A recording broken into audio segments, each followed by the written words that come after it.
नमस्कार, आप देख रहे हैं एबी स्टार न्यूज़ और मैं हूं आपके साथ अब्दुल समाद। बुलेटिन की शुरुआत करेंगे हमारा उत्तर प्रदेश के तमाम बड़ी खबरों के साथ। लोकसभा चुनाव का 5वां चरण संपन्न हो गया है। अब छठे चरण का चुनाव होने वाला है, जिसको लेकर सीएम योगी का दौरा लगातार जारी है। ऐसे में बीजेपी प्रत्याशी के समर्थन में एक जनसभा को संबोधित करेंगे।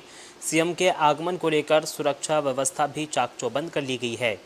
तो लोकसभा चुनाव के लिए प्रचार में जुटे सीएम योगी आज बलरामपुर दौरे पर रहेंगे, जहां सीएम योगी सुबह करीब 12 बजे के करीब भारत नेपाल सीमावर्ती विधानसभा घोसड़ी के विशनपुर विश्राम में आयोजित जनसभा को संबोधित करेंगे, जिसको लेकर तैयारियां भी अब पूरी कर ली गई हैं। ये जानकारी भाजपा जिला अध्यक्ष प्रदीप सिंह ने दी है। उन्होंने बताया है कि सीएम योगी सुबह करीब 12 बजे के करीब बिशनपुर विश्राम में पहुंचेंगे। वो लोकसभा और गेसड़ विधानसभा उपचुनाव के प्रत्याशियों के समर्थन में आयोजित जनसभा को संबोधित करेंगे, जिसकी सारी तैयारियां भी अब पूरी कर ली गई हैं।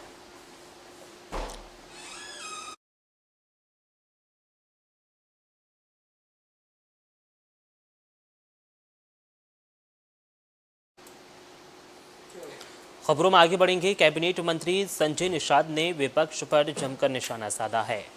सपा बसपा के हाथ में सरकार आई तो ये देश बेच देंगे, ऐसा संजय निषाद ने कहा है। सपा बसपा कांग्रेस ने मछुआरों के आरक्षण को रोका है। बीजेपी सरकार ने निषाद समाज को सम्मान दिया है। गरीबों को परेशान करने वाले माफिया आज जेल में हैं। तो यह खबर महाराजगंज से है, जहां जिले के पनियारा विधानसभा क्षेत्र के मुजूरी में एक चुनावी जनसभा को संबोधित करते हुए निषाद पार्टी के अध्यक्ष और कैबिनेट मंत्री संजय निषाद ने कहा है कि देश और प्रदेश में डबल इंजन की सरकार ने गरीबों और मजलूमों को परेशान करने वाले गुंडे और माफिया को या जेल में डाल दिया है या फिर मिट्टी में मिलाने का कार्य किया है।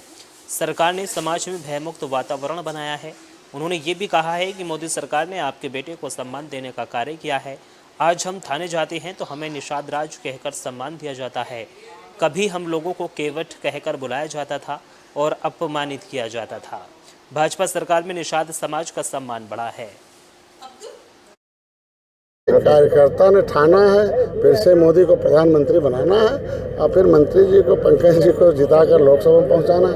ये सब कांग्रेस कहाँ, जो मुर्दा है उससे क्या लड़ा जाएगा, जो खत्म हो गया उससे कौन सी लड़ाई है। निषाद पार्टी का जन्म जब से हुआ है तब से कांग्रेस की उल्टी गिनती शुरू हो गई है। कांग्रेस के नेता ये कह रहे हैं कि अब आपका कोई मंत्री 400 पार की बात नहीं कर रहा है। उनसे कहिए कि मैं बधाई दूंगा, धन्यवाद दूंगा कांग्रेस और सपा के नेताओं को कि जो कहते हैं उसका उल्टा ही होता है।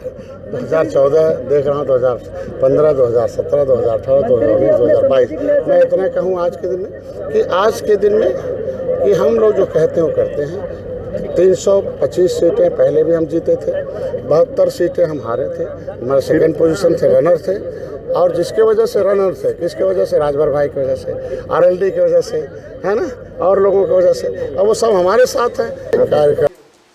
फर्रुखाबाद से खबर है, जहां प्रसव के दौरान महिला की मौत हो गई है, जिसके बाद परिजनों ने जमकर हंगामा काटा है। डॉक्टर पर लापरवाही का आरोप लगाया गया है। सूचना पर पहुंची पुलिस इस पूरे मामले की जांच में जुट गई है। तो यह खबर फर्रुखाबाद से है, जहां जिले के थाना कादरी गेट क्षेत्र में एक निजी हॉस्पिटल में प्रसव के दौरान प्रसूता की मौत पर परिजनों ने डॉक्टर पर लापरवाही का आरोप लगाकर जमकर हंगामा किया है। मिली जानकारी के मुताबिक हॉस्पिटल में डॉक्टर ने ऑपरेशन से बच्चों को जन्म दिया। वहीं ऑपरेशन के बाद प्रसूता हालत बिगड़ गई और उसे तेज़ ब्लीडिंग होने लगी, जिस पर परिजनों ने लापरवाही का आरोप लगाकर हंगामा कर दिया है। हंगामा बढ़ने पर डॉक्टरों ने दोबारा ऑपरेशन करने की बात कही है और परिजनों से पेपर लिखा लिया है, जिसके कुछ देर बाद डॉक्टर ने पुलिस को सूचना देकर मौके पर बुला लिया। पुलिस के पहुंचते ही डॉक्टर प्रसूता को जिला अस्पताल लोहिया ले जाने की बात कहने लगे, जिस पर परिजनों ने आरोप लगाया कि उनकी बेटी की पहले ही मौत हो चुकी है। दिक्कत ये हुई कि पुलिस को उन्होंने बुला लिया, जबरदस्ती साइन करवाए और फिर ले जाओ और हमारे ऊपर दबाव बनाए। किसने? पुलिस ने? पुलिस कहेगा तब आप बड़ी बाहर निकलवाया, तब यहाँ लोहिया अस्पताल आए। लोहिया में कितनी देर लगी वहाँ? सब वहाँ घंटा खाड़ जरूरत पड़ा रहा। अच्छा, घंटा। पुलिस ने क्या था? हम ऐसी बात कह रहे कि अब तुम्हें कुछ मान लो आप ही सही करो। दिक्कत ये हुई कि पुलिस को उन्होंने बुला लिया, जबरदस्ती साइन करवाए और फिर ले जाओ और हमारे ऊपर दबाव बनाया किसने? पुलिस ने? पुलिस ने। कहेगा खबरों में आगे बढ़ेंगे। सोनभद्र में डिप्टी सीएम केशव प्रसाद मौर्य ने एक जनसभा को संबोधित किया है। जनसभा को संबोधित करते हुए उन्होंने विपक्ष पर जमकर निशाना साधा है। पांचवें चरण के बाद बीजेपी 300 सीट पार कर चुकी है, ऐसा उन्होंने कहा है। 7वें चरण तक हम 400 पार कर लेंगे। 5वें चरण में 14 की 14 सीटें हम जीत रहे हैं। सपा बसपा कांग्रेस आईसीयू में है। इंडी गठबंधन ने देश की जनता को डसने का काम किया है और एनडीए 300 पार हो चुका है और 7वें चरण तक 400 पार का जो लक्ष्य है उसे प्राप्त कर लेंगे। सपा बसपा कांग्रेस का यूपी में खाता नहीं खुलेगा। आज के मतदान जहां हो रहे हैं 14 सीटों पर, 14 की 14 में से 13 हम पिछली बार भी जीते थे। रायबरेली पिछली बार हार गए थे, इस बार रायबरेली में कमल खिला रहे हैं और श्री राहुल गांधी जी को बहुत सम्मान के साथ हरा रहे हैं। इसका यही है कि ये सब समाज को के लुटेरे हैं, समाज को डसने वाले हैं, समाज को नुकसान पहुंचाने वाले हैं, गरीबों का शोषण करने वाले हैं, किसानों का शोषण करने वाले हैं, पत्रकारों का शोषण करने वाले हैं। अखिलेश यादव का कहना है कि यूपी में 80 सीट हम निकालने जा रहे हैं, जिसमें 79 सीट हमारी आप कंफर्म मेरे है। पत्रकार साथी हो, एक 2014 में उन्होंने क्या कहा था? 60 से अधिक सांसद उनके जीत रहे हैं। कितने जीते? 5 लोग। 2017 में उन्होंने कहा था 300 पार के साथ फिर सरकार बनाएंगे। कितने जीते? 47 जीते। 2019 में बुआ से गठबंधन कर लिया। कितने जीते? फिर 5 में सिमट करके रह गए। 2022 में कहे 400 से अधिक विधायक जीत रहे हैं। 100 पार करते करते हाँफने लगे। 4 चुनाव में हार का चौका लगा चुके हैं।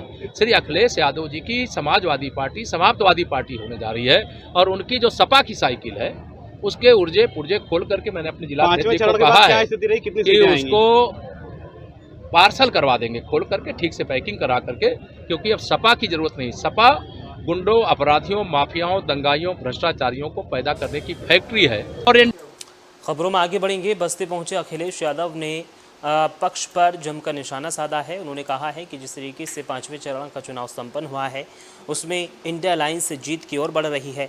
अखिलेश यादव ने जनता को संबोधित करते हुए उन्होंने कहा है कि 80 में से 79 सीट पर हम जीत रहे हैं। तो सपा राष्ट्रीय अध्यक्ष अखिलेश यादव बस्ती जिले की जेआईसी ग्राउंड पहुंचे, जहां उन्होंने जनता को संबोधित करते हुए कहा है कि यूपी की 80 में से 79 सीट पर गठबंधन जीत रही है। उन्होंने कहा है कि एक सीट Q2 जीत रही, लेकिन वहां भी उनके लोग हरा रहे हैं। बहुजन समाज से कहूंगा कि लोकतंत्र बचाने के लिए गठबंधन का साथ दें। आपने बीजेपी के नेताओं की भाषा और भाषण सुन लिया होगा। बंद करा देना।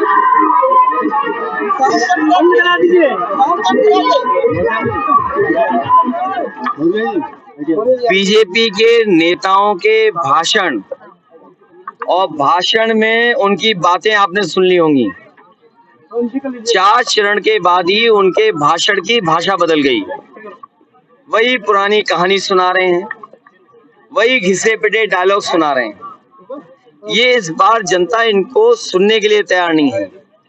जो 10 साल में दिल्ली की सरकार के जो कामकाज थे और उत्तर प्रदेश के 7 साल, तो लगभग 17 साल की सरकारों का हिसाब किताब देना है।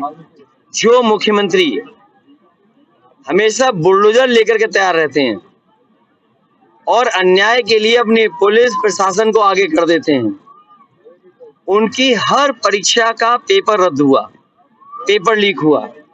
और ये पेपर लीक हुए नहीं है, सरकार ने जानबूझ करके कराए जिससे नौकरी न देनी पड़ जाए। नौजवान पूरी ईमानदारी से इनके खिलाफ खड़ा दिखाई दे रहा है और मैंने नौजवानों को हर सभा में कहा है कि आपके 10 साल नहीं खराब हुए हैं, आपका 1/3 जीवन इन्होंने खराब कर दिया। और फिर न किसान की आय दोगुनी हुई, न महंगाई को रोक पाए, और इलेक्टोरल बॉन्ड से इन्होंने जो पैसे की वसूली की उससे तो इनकी भ्रष्टाचार की पोल खुल गई। जो लोग दूसरों पे आरोप लगाते थे भ्रष्टाचार का, बताओ इलेक्टोरल बॉन्ड से इनके भ्रष्टाचार की पोल खुल गई कि नहीं खुल गई।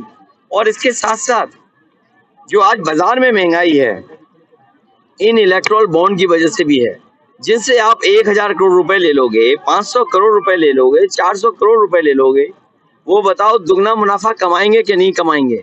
आपने बीजेपी के नेताओं की भाषा और भाषण खबरों में आगे बढ़ेंगे। महाराजगंज से खबर है, जहां शादी समारोह में जमकर मारपीट हुई है और इस मारपीट का वीडियो भी अब सोशल मीडिया पर जमकर वायरल हो रहा है। जयमाला कार्यक्रम के दौरान ये विवाद हुआ था।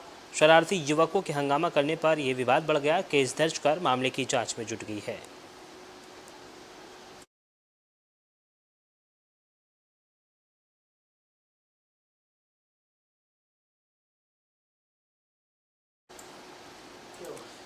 कैंटीन के शटर फ्रीजर में अचानक से करंट आ गया, जिसमें चाचा और भतीजे की दर्दनाक मौत हो गई।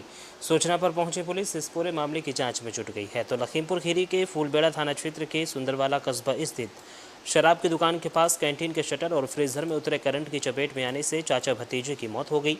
ग्रामीण उधर से निकले तो दोनों के शव दुकान के में फर्श पर पड़े देख पुलिस को सूचना दी। मौके पर पहुंची पुलिस तो फ्रीजर और शटर में करंट था। पुलिस ने विद्युत निगम के कर्मचारियों को बुलाकर बिजली कटवाई, तब शवों को बाहर निकलवाकर पोस्टमार्टम के लिए भेज दिया।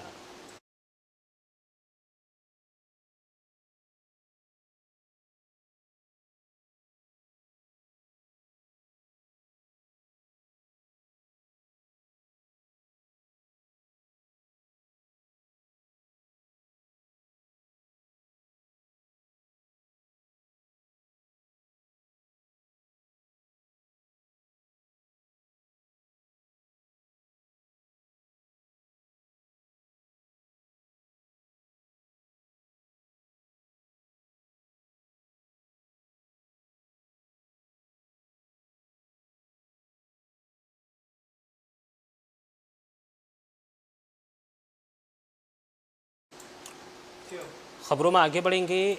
पुलिस और बदमाशों के बीच मुठभेड़ हुई है। इस मुठभेड़ में 3 बदमाश गोली लगने से घायल हो गए हैं। उनके कब्जे से 73,000 रुपये कैश, 3 तमंचा, कारतूस और बाइक बरामद हुई है।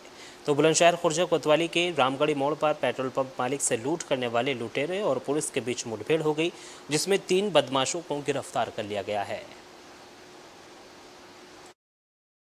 ये थाना खुर्जा नगर जनपद बुलंदशहर की पुलिस द्वारा एक सराहनीय कार्य किया गया है।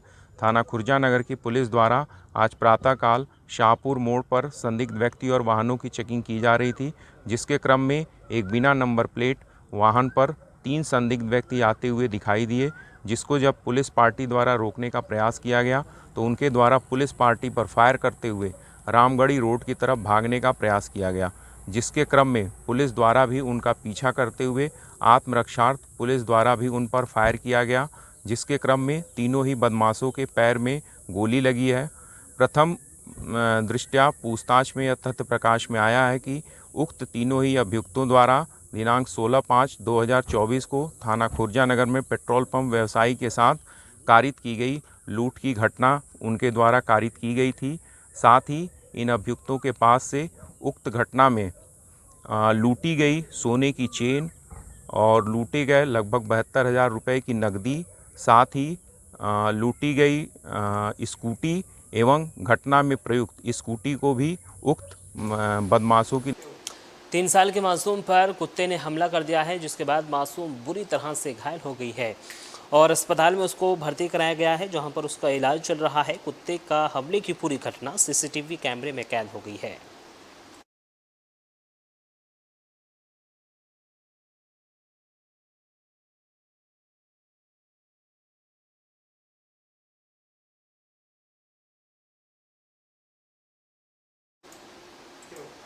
रंगदारी मामले में कई आरोपियों को पुलिस के द्वारा गिरफ्तार किया गया है। इन गिरफ्तारियों में कई वांछित भी थे। गाजियाबाद से पुलिस ने रणविजय को गिरफ्तार किया है। रणविजय पर कई थानों में संगीन मामलों में केस दर्ज है। तो खबर प्रयागराज से है, जहां जिले के धूमनगंज थाने में रंगदारी के मामले में वांछित रणविजय को पुलिस ने गाजियाबाद से गिरफ्तार किया है। साथ ही अन्य की तलाश की जा रही है।